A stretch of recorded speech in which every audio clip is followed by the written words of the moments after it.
Conservatives find normal cognitive ability very difficult. Things that require little acuity, they really struggle with, especially Donald Trump. And there are certain ideas that are complex if you are a lower thinker. For instance, this is what the clip deals with. When you serve in the United States Marine Corps, like I did, or the military, and you raise your right hand and you swear or affirm. Some swear to God, some affirm to their duty and their honor and their word that they will support and defend, protect and defend this Constitution against all enemies, foreign and domestic. And the ideas therein. The problem with that is that so many people have no understanding of what's in this document. It's just a prop for them. It's just, the Constitution. I'm a constitutionalist.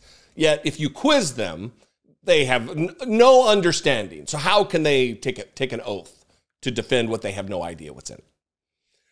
So these people who claim to revere the Constitution, revere the First Amendment. We'll just talk about the First Amendment. That Congress shall make no law respecting an establishment of religion, prohibitions against the exercise of free speech and the free press, all of these things, right? So part of that, when you raise your right hand as a military member to protect this document and freedom of speech, is that you're going to protect speech that you might not agree with, like burning the flag. It's one of those complexities that, yeah, I don't agree with burning the flag, but it absolutely, by verdict of the Supreme Court of the United States, is protected political speech. It's an object, is what it is. A flag is just a symbol, a representation of an idea. So to burn it, you're not hurting anyone. There's no crime. There's no damages, especially if it's your own property. It's just the way it is. But to conservatives, they can't have it both ways. They don't understand that it should be protected. Because what if I took this speaker here and I painted it red, white, and blue, and then I destroyed it? It's the same thing. What if I painted it blue or green? It's just an object. Donald Trump yesterday at a meeting with National Guard veterans who cheered like idiots, like automatons, like cult members for this idea that Donald Trump wants to imprison people for burning the American flag, something that has already been ruled on by the Supreme Court to be protected political speech. It would be unconstitutional, conservatives, for those in the back, unconstitutional to restrict someone's ability, right under the Constitution, to burn the American flag. But not to Donald Trump. He has to signal his virtue about the flag as he molests them on stage and hugs and kisses flags in a childlike. Watch this clip. Some things are beyond my ability to understand that a crowd filled with veterans who rose their right hands would cheer this moment. Burning the American flag, I want to get a law passed. Everyone tells me, oh, sir, it's very hard. You burn an American flag, you go to jail for 1 year. Got to do it. We got to do it. They say it's not constitutional. They say, sir, that's unconstitutional. We'll make it constitutional. We're going to make it constitutional. But you burn an American flag, you go to jail for 1 year. That was terrible, what happened at the convention in Chicago. They're burning American flags all over the place, and the fake news doesn't want to show it. First of all, I was at the Democratic National Convention in Chicago the entire week. I got there on Sunday. We flew out late on Friday. The only flag burning was done by protesters utilizing their protected constitutional right to political speech. They're sending a message about America by using symbolism. Agree or not, that is what it was. You don't have to agree with their motives. You don't have to agree with their methods. You don't. But it absolutely is 100%, or as Donald Trump would say, way beyond 100%. It's so much more than 100%. It is absolutely a constitutional right. Agree or not. It doesn't matter whether you agree. It doesn't matter where Donald Trump, here's what I'd like. Here's what I'd like.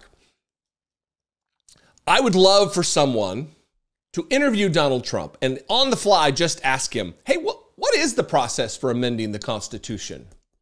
Could you give me just the 30,000-foot view, Donald Trump? You don't even have to go into super specifics. Just give me how it works. What's the processes for amending the United States Constitution? Obviously, he would not be able to do so, but it would be nice to see. It would be interesting to watch him flounder like the abject fucking idiot that he is. This entire speech, aside from a couple of moments where he did get some cheers from the cult members in the crowd, was just a low energy exercise. I don't know what's happening with him. I don't know if he's ill or what. But and then we gotta do the thing, and we're gonna. This is what's happening. Just he is a diminished man. He's an absolutely diminished character, and he's trying to play the hits. He's trying to go back to the greatest hits that got him here from 2016 to 2015 or so on, but it's not working, and his energy is just bad. Here's a minute and a half or so of Donald Trump, crickets from the crowd, rambling and just making everybody worry. Well, people who support him, they should be worried about where he is. Watch this.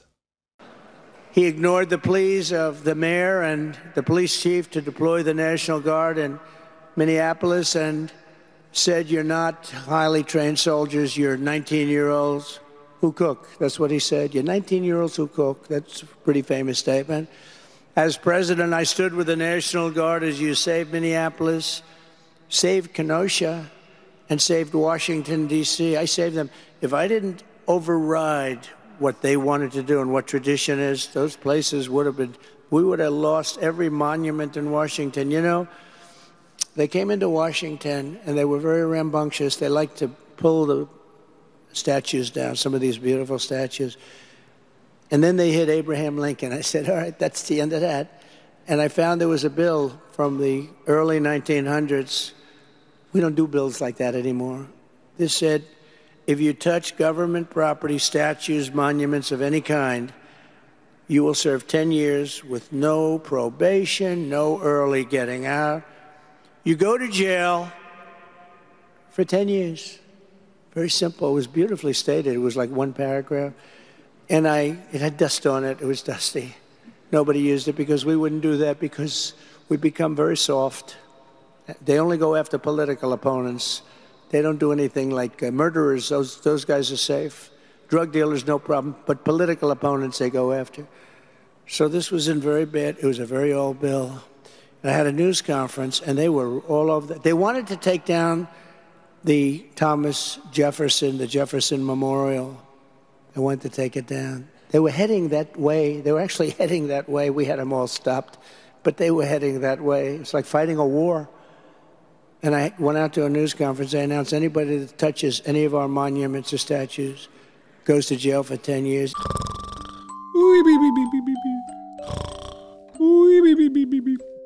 Oh, sorry. I fell asleep while Donald Trump was rambling about attackers heading the way of the Jefferson Memorial.